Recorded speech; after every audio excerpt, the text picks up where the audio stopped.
The challenges of innovation in today's world are bipolar. Consumers want the most features at the best possible price. Consumers want packed features in a simple manner. Consumers want the ultimate in complexity, but want to handle it in the simplest way. So managing that bipolar challenge is going to be one of the big things that companies will really look at. Those bipolar challenges will lead to a lot of complexity. And simplifying that complexity is the job of leaders in every organization.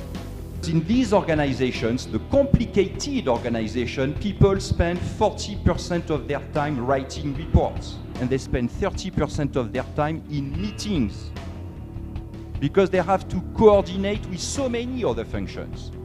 We need to simplify complexity. It is what we call smart simplicity. How can we deal with complexity by simplifying, but of course not simplifying in a naive way, in a smart way, smart simplicity.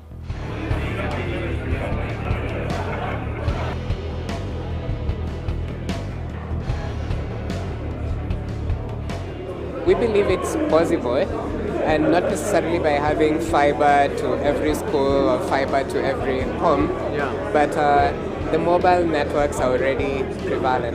I found this conference very interesting because besides getting experience from other people who have been doing this kind of things for a long time, we get exposed to what is being doing in the practical in Africa. And it was that sort of experience. Are you from Tanzania? I'm just curious because a lot of these things are already happening on a smaller scale, but they are happening. I mean, our regulatory environment is changing.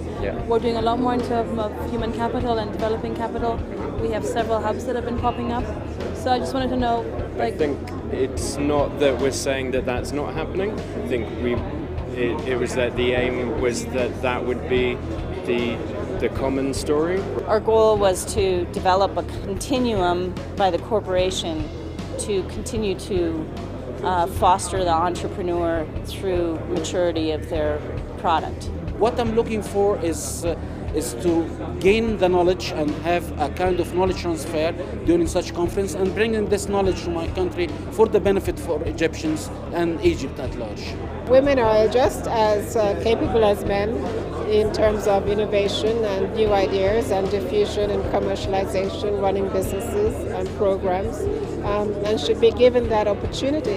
I think the real question is, to what extent do you want to proactively encourage women to do that? Because we have traditional roles, especially in Africa, as wives, as mothers. So that's what we looked at when we said regulations have to be somehow modified.